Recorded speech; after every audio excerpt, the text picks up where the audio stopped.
Hey guys, Adam here for Spear Family Cuisine, and tonight we're doing what the is for dinner.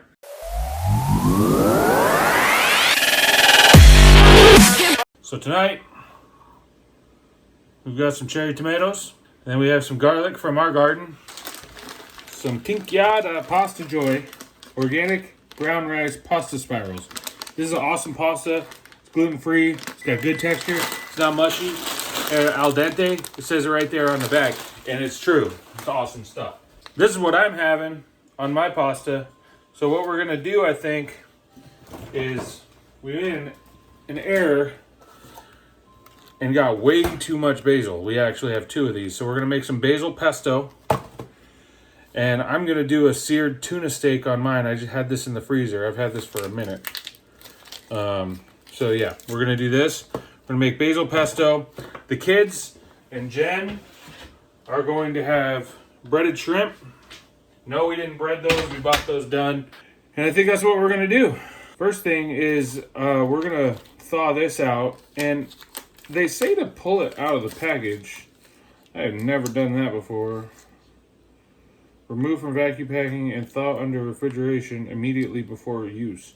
That doesn't make sense to me personally. And all my years in the culinary world, I've very rarely done that. So what I'm going to do is I'm actually going to put this in a bowl under running water in the package, just like that. And we're going to thaw it out under cold running water until it's ready to go. It should only take about 10 to 15 minutes. Now, you can see that the garlic I have has already been peeled or shelled. An easy way to do that, if you don't know, is this is, here's a good garlic clove right here. See, it's got a shell on it right there. Good way to get the peels off quickly is to put your knife down and press it. See what that does right there? And then you can just peel out the good part. Just like that. It's a lot easier. And also, you cut off the stubby end. And if you're going to mince it like I am, what I do even further is be careful, but you push it down with the back end of your knife and crush it.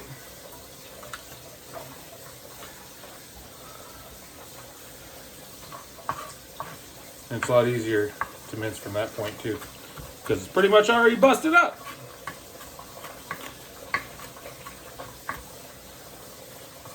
Also, this knife comes from our website. It's actually a set of two from spearfamilycuisine.com. They're nothing special. They're about, I want to say $30 for the set. For a set of two, there's this one and a Santoku style knife. But yeah, so spearfamilycuisine.com, you can buy that. So we're going to pick all of our basil, all the stems off. Since we're making pesto, it doesn't have to be perfect, but the stems, if you have too many of them, will change the texture of your pesto. So we'll get all these.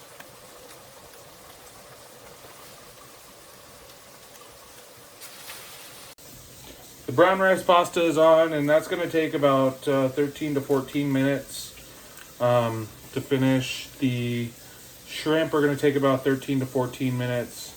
But I don't want the pasta to be done at the same time as the shrimp. I want the pasta to be done first, so I haven't put the shrimp in. The reason being is because with the pasta, I can take it and I can shock it in cold water and pour oil on it. And then with the oil, what we can do, since it's been oiled already and it's chilled, is it's not going to cook anymore, and you can actually put it in the refrigerator and save it. So if you cook too much, you can have some for a couple of nights. Cooking tip there, that's a helpful tip. So we picked our basil. We're going to get some oil. We're going to get some Parmesan cheese, because everybody has that in their pantry, right? One of these articles I'm going to do is I'm going to do an article on a well-stocked pantry. So making a basil pesto from scratch is only going to take literally about 10 minutes to do. And you can go buy something like that. It's not going to hurt you. But I can tell you, doing it raw is going to be very much better for you.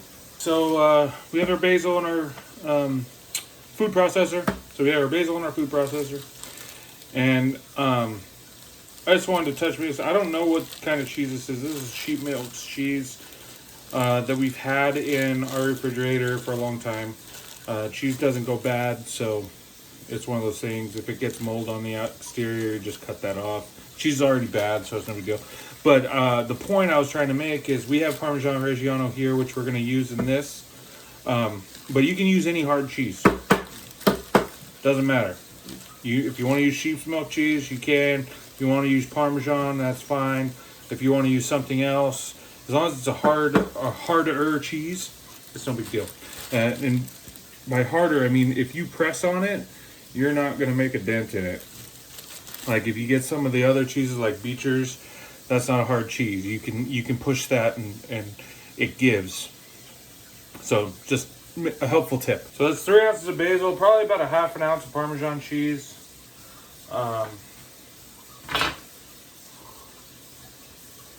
You can just put it in here and crumble it up. I'm gonna put some garlic. Now, traditional basil pesto has pine nuts in it. We're not gonna put pine nuts in it. I was thinking about maybe putting walnuts in it if we have some, or pecans are really good. You can use all kinds of stuff. If you don't want to use nuts, or you have someone in your family with a nut allergy, don't use nuts. It's not going to be the end of the world. So we have cashews, so I'm going to put a little bit of cashews in here. Okay. Salt and pink Himalayan sea salt.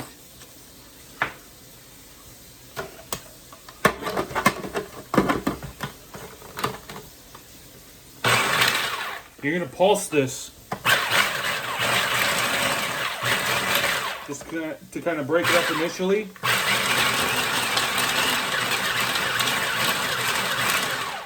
Okay. Now that it's kind of broken up, we're going to start adding extra virgin olive oil. And I use extra virgin olive oil in all my pestos instead of avocado oil because I'm a traditionalist like that. I know I understand I put cashews in a pesto, but I like to use olive oil in my pestos. It's just the way it is. And you can do this kind of pesto. You can do pestos with all kinds of different stuff.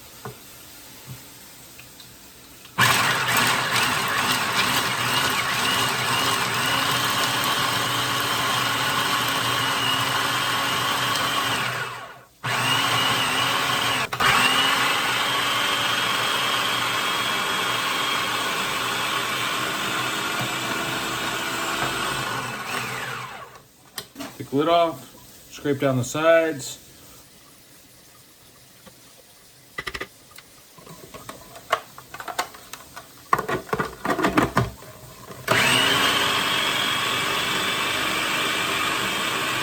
See how it comes together like that?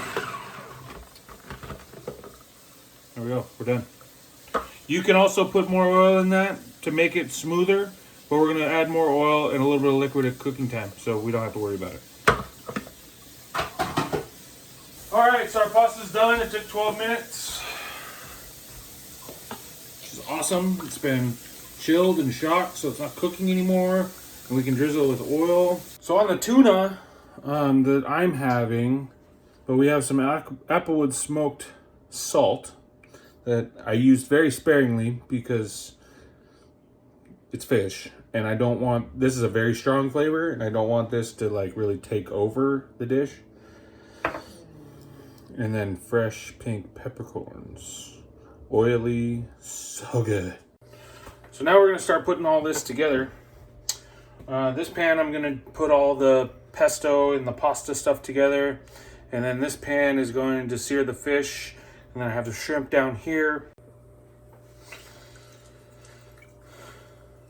I'll start with oil. You always start with oil or some kind of a fat. Why? Because it's a heat conductor. Both of these burners are set on high, okay? Because the first thing we're gonna do is we're gonna put these into this pan and cook the crap out of them and get the sugars in them to caramelize and get them to look all nice and awesome.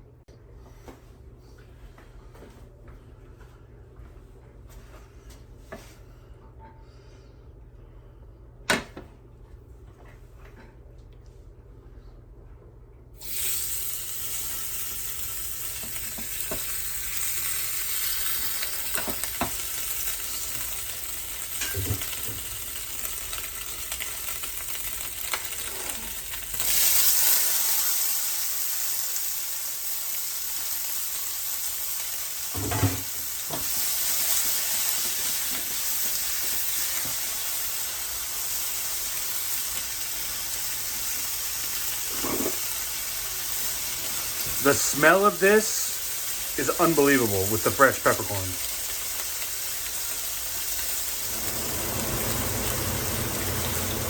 Look at that.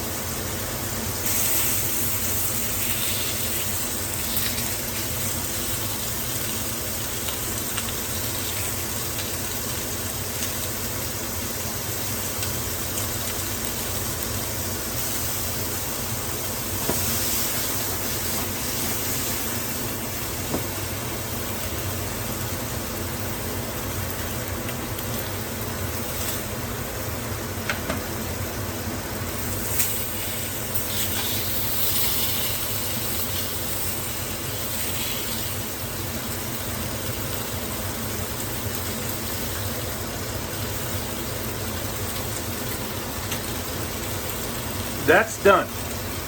If you like your tuna rare, which I do. If you don't like your tuna rare, especially your high grade tuna like this, that's okay. You can finish it completely in the oven. You can put it in the oven if you have an oven safe pan. That's totally fine. I like my tuna rare, and right before I serve it, I'll show you why. It's just so much better. This is coming together real nice here. All those tomatoes are releasing their juices. Back there. Move over here.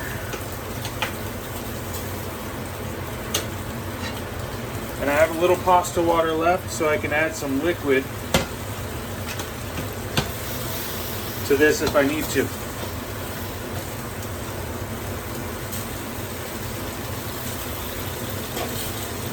So we're gonna add the garlic.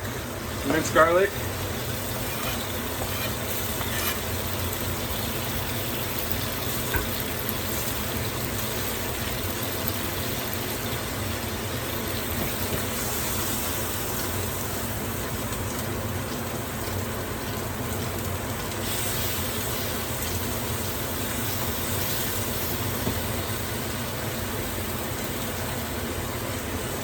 A little salt.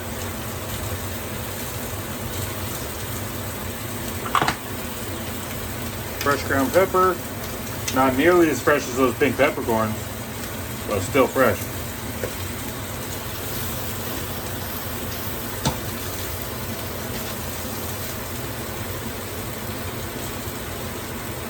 Put our pasta in. This has been shocked. Shocked means just chilling it down so it doesn't cook anymore. And coat it with oil so it doesn't stick together.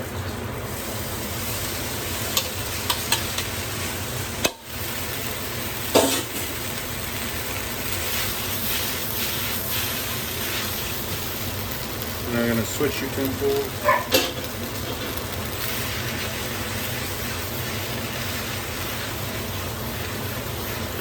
So now if you just wanted a tomato pasta, that's a good place to stop.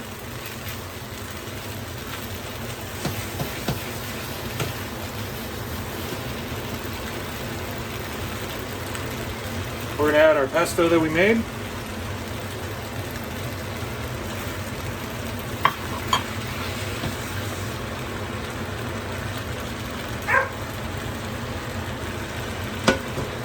Some of our pasta water.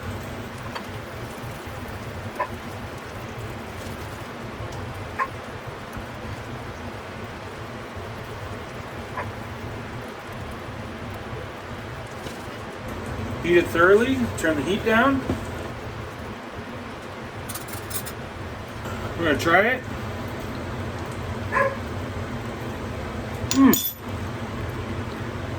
Oh my gosh, so good. Needs a little bit more salt. Touch more pepper.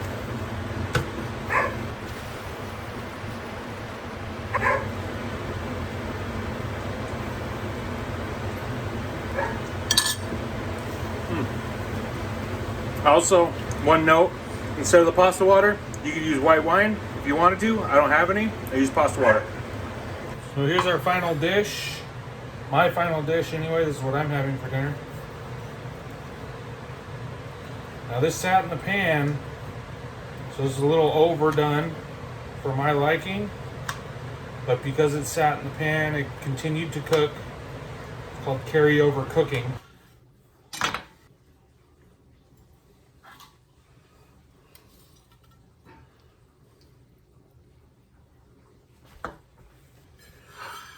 There we go. And that's what the fuck is for dinner. Basil pesto pasta, seared ahi tuna with cherry tomatoes, and gluten-free pasta.